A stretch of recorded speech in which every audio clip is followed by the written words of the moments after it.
Hi everybody, welcome back to the channel, and this week just some ramblings from me, really hobby related.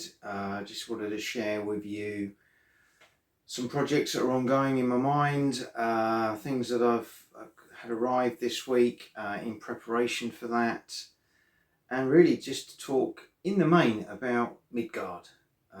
Midgard Heroic Battles, about to be released by Two Fat Lardies, running their pre-order campaign currently. I think the first ones have already gone out overseas. And as with any Two Fat Lardies production, a lot of excitement as always around their rules, which are excellent. I've played many sets many times. They're very renowned.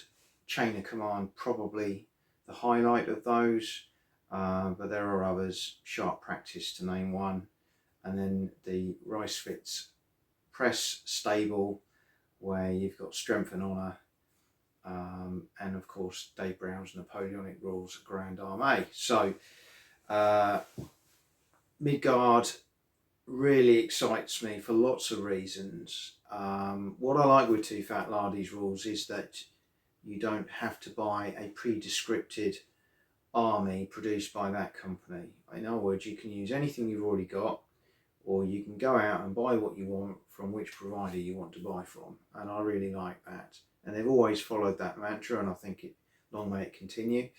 So when Midgard was announced, I was already thinking of some of the armies I've already got, and although as you know, I have a Hastings 1066 sort of armies for both sides in 6mm, and although we've used various sets, this one particularly I think will work really well for those armies. I just need to, when I get the rules, work out how I'm going to scale with 6mm, but they're all based the same, so it should be quite scalable from that point of view. And I am aware that James Morris has done his Trojan Wars in 6mm using Midgard, so hopefully we can adapt and use that. And in preparation for that, I've finished or finished off one of my ambitions was to get the other party to the 1066 campaign, which was the Vikings.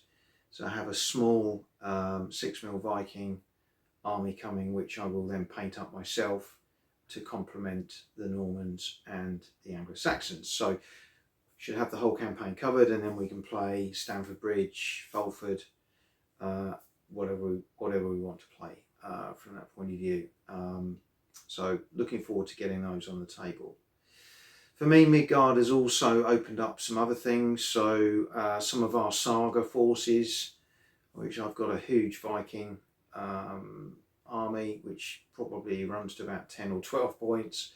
I've got late Romans in 28mm, which I sort of painted up both for Saga and other games, but I just haven't had a chance to really get them to the table that much. So I'm hoping to be able to adapt those to Midgard. And as you will be aware, I've also been painting up over a number of years sort of figures really more as palette cleansers, but also all contributors towards my Gods and Mortals forces. I'm very interested in Greek mythology, Norse mythology. All the mythologies really interest me, and they add a little bit of spice, I feel, to the gaming table with some extra things in there. So thinking around that, I've always wanted, and I think this pangs back to the days of me playing Warhammer Fantasy Battle when I was a teenager, very, very long time ago. I've always fancied just having a fantasy type army, or painting up some fantasy type figures again, just to kind of cleanse that urge, so to speak. So I've got some undead skeletons. I've got some nice figures I've bought alongside that, which I'm painting up myself. Some sort of dark elf stroke dwarfs. I've got vampire. I've got various creatures which I will be able to use as monstrosities in Midgard. but I've already got enough there to put a force on the table. And what I want to do is utilise an undead force that's been raised by the dark side of Norse mythology, one of the gods like Hel, or one of the Greek ones, etc. So classic fantasy kind of undead army, something I've always wanted to put on the table. So I've got the figures already. I will probably do a little video around those once I've got all the extra bits and pieces done, because they are beautiful. But the main troops, I must confess, I haven't painted them myself, but they are worthy of showing to you all because they are beautiful. I'm really pleased with them. And alongside that, I'm now painting some Norse mythology, Greek mythology type good creatures to complement my Vikings and my 28mm Greeks that I've got as well. Although I probably haven't got enough 28mm Greeks to do a Midgard army at the moment, although I do have some sprues which are sitting over there, and when time permits I might put those together and be able to knock out a few more from that point of view. So this week I've had quite a big order come in from Warbases, some more trays to go in my really useful boxes as part of my ongoing process to moving rooms and transforming the room I'm in now into my gaming cave, so to speak. It is a mess, you can't see that off camera, there's bits everywhere at the moment.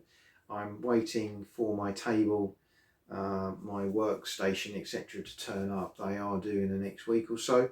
So hopefully once everything's together, things will be a bit easier for me to put a bit more material on the channel and so show you some games and things. So I've had that from Warbases. I also I got a couple of little figures from one of the ranges that they have on their website. They do some beautiful fantasy individual figures. They're quite expensive. I think they must come from a company overseas, but they're very, very nice models. So a few of those just to complement what I've already got going there. So lots of ideas going through my mind around Midgard, and having watched some of the videos, yeah, I'm really looking forward to getting my hands on the game and putting it on the table and playing it. The second thing I've been working on in the background, I backed a Kickstarter a couple of months ago from Matt White, one of his print and play Kickstarters. He's done a number in recent years. I'm a big fan of Matt White and his YouTube channel. I watch all his videos. He's a similar mould to myself. He loves board games, military board games, does some really good reviews. I know Napoleonics is very much his thing, as is World War II. And he released a Kickstarter a few months ago called Operation Biting. And it's print and play, and so I've put in an order to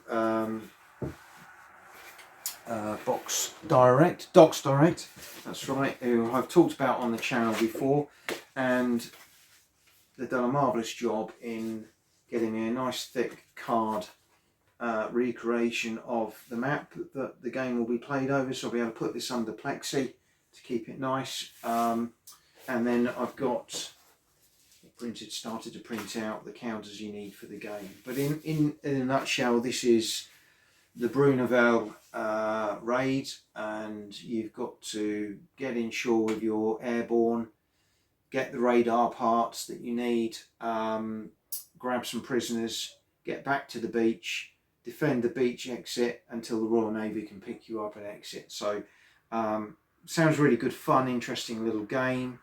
Again, once I've got it all, the counters mounted and got that on the table, I might bring you a bit more on that if anyone is interested in seeing some more around that. But I believe you can still back that even though the Kickstarter campaign's over. I'm sure if you contacted Matt, he'd be able to provide you with a copy of that, if that is something you're interested in purchasing.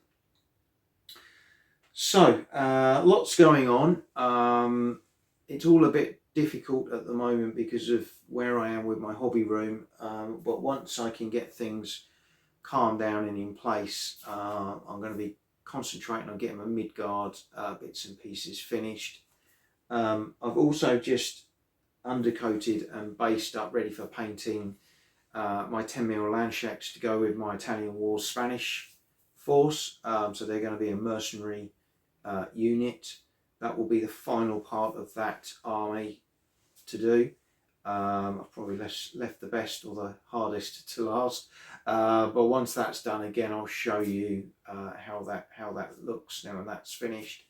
I've got some more work to do around things like my Wars of the Roses. I need to do some rebasing and putting some more banners on some of the units to pimp them up a little bit more. And I've got lots of other things going through my mind at the moment, but of course you can't be doing too many projects at once. 2 or 3 is probably absolutely enough, and at least you can then alternate as you maybe get a little bit stagnant or bored with one. You can move on to the other one and then come back to it. Midgard, I'm hoping, because of the fantastical elements and being able to do some paint some figures that are palette cleansers, will help with building on the other forces that I'm trying to accrue at the moment. So my ramblings are complete for this week. Sorry there's not much more material. I'm hoping to bring you, say, a bit more once everything kind of calms down and falls into place. But hope you've found something useful there to go and have a look at. Be good to hear your comments if any of you are building Midgard forces or got any ideas around that. Or indeed, if you don't know anything about it, go and have a look at the Two Fat Lardies website and check out some of the videos online. There's lots from the author James Morris, as well as from Two Fat Lardies themselves, so you'll be able to get a flavour and see if it's something maybe that would suit your gaming needs and requirements. But for now, hope you're having a great weekend, and see you all again soon.